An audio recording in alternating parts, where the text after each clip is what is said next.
The origin of white and black people according to Enoch. I need you to suspend your belief for a minute. What I'm about to tell you may be disturbing, but it is highly intriguing. How I learned this information is confidential. You can believe it or not. Let's begin.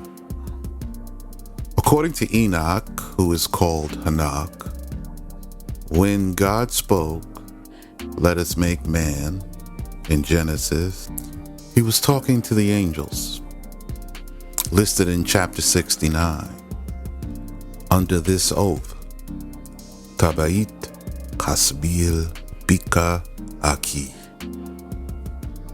This oath spells out the wickedness that the angels were to teach and who was to teach it, under the leadership of Kasbil. The head of this rebellion was Yakun.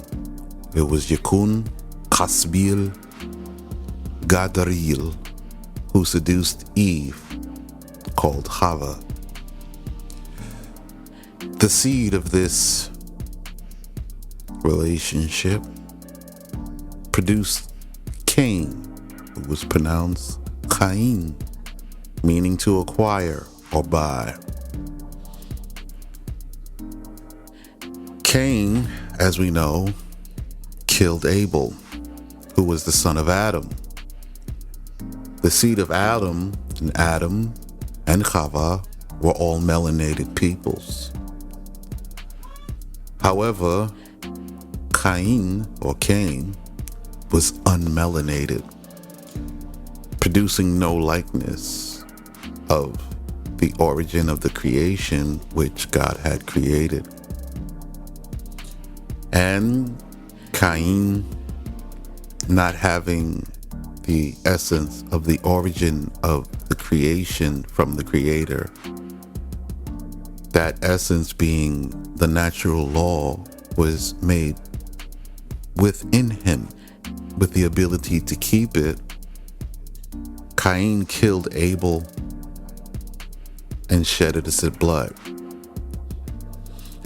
So you have the first non-melanated, in modern terms white, person killing a black person. In Genesis, this is recorded, and you will see that Cain kills Abel and receives a curse. That curse is to wander. And also, with the name acquire, he was not given no land. He must purchase it from his brother or his half-brother. So Cain is cursed and Abel is blessed. It is recorded by Enoch that Abel's blood cries from the ground, that anyone who doesn't see Cain and the shedding of innocent blood and agree with the sentence given to Cain, that they would also be cursed. So, moving forward, the blessing on Habil and his sons, they received all that was given to Adam. This is also recorded by Enoch. And this proceeds down to the flood.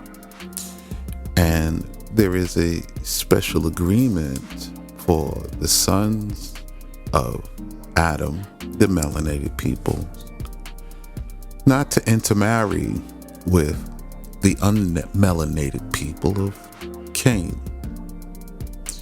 because Cain held perpetual hatred.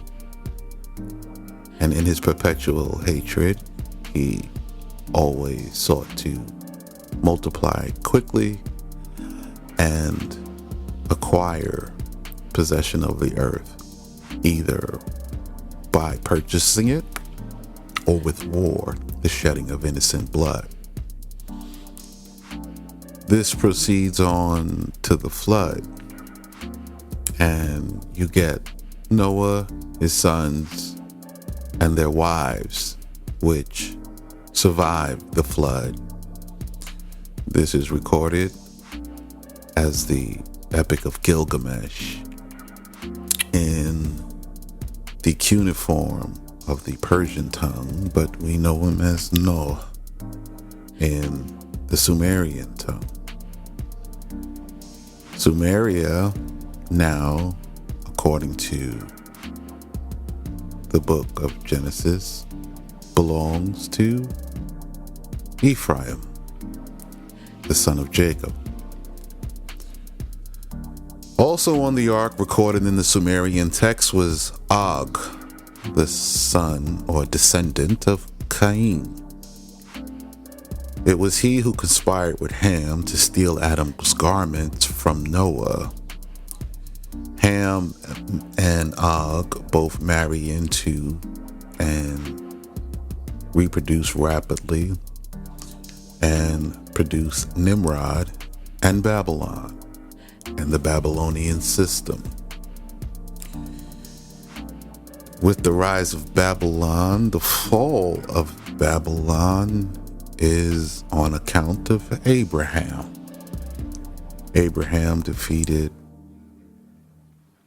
the Babylonian system and Nimrod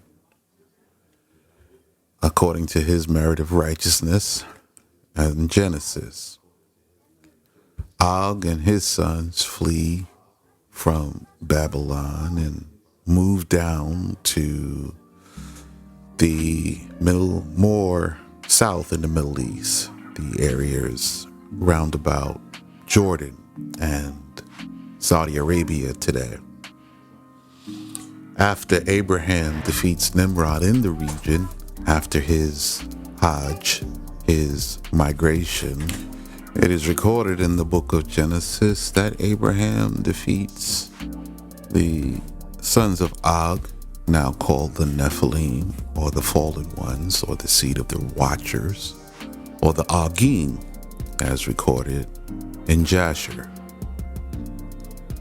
These Agim were defeated. This is Abimelech, Pekal, Nimrod, and another king, which escapes my mind.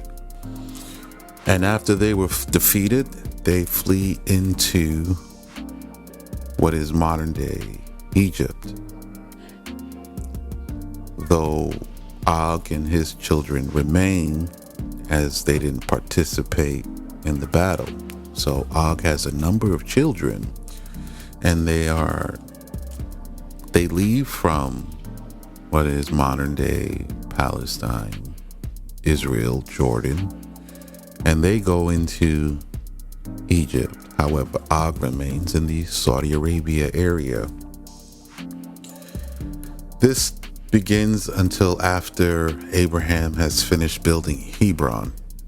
Once Hebron is built, 7 years later, Set, the son of Ham, begins to build Tanis. When building Tanis, he evicts the sons of Og from Egypt and sends them to the Caucasus Mountains. So these Agim, sons of Og, are sent to the Caucasus Mountains, where they reside to this day. They are the Caucasians, known by many names that they call themselves: Anglos, Ukrainians, Britons. But in America, you call them white people. This history of the Nephilim and the Agims escaping to the Caucasus Mountains is recorded in Russia as part of Russian history, and also recorded in Egypt. So when you see the Caucasians digging up the ancient artifacts and histories They're looking for their own history, their own identity.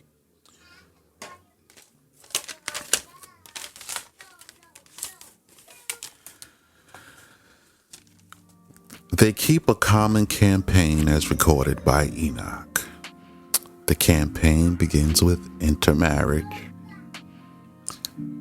then cultural appropriation, followed by genocide, ethnic cleansing, and the claim of the identity of the indigenous people and the land. This behavior is first recorded in Europe because the modern European is not the indigenous one from origin.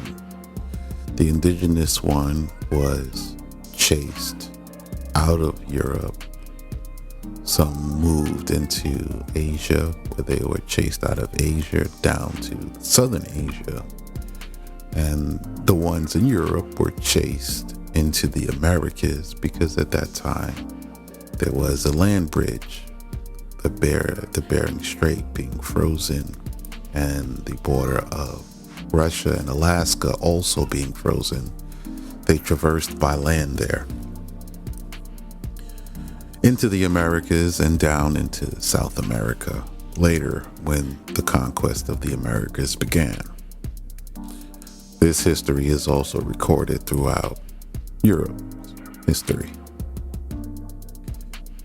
The cause of the behavior is their lost identity, and that was the curse of the flood.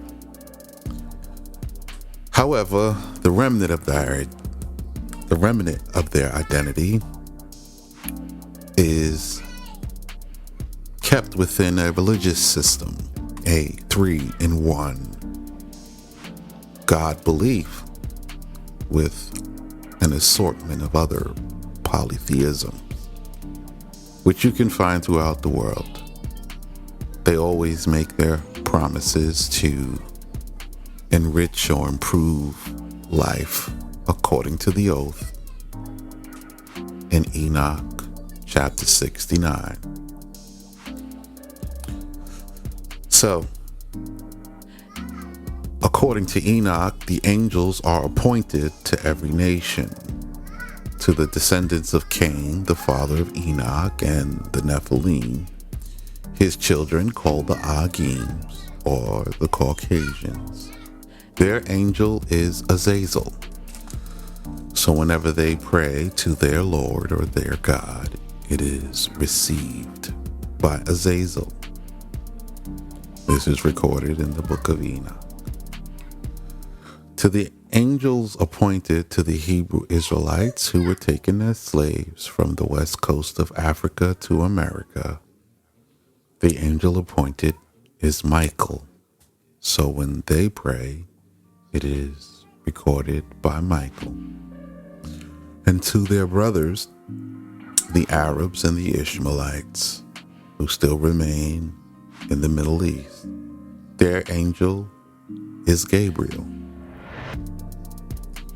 Around the world, where you find ancient religions, where there's 3 gods acting as one head, this is the oath of the Nephilim, the worship of the fallen angels, the watchers.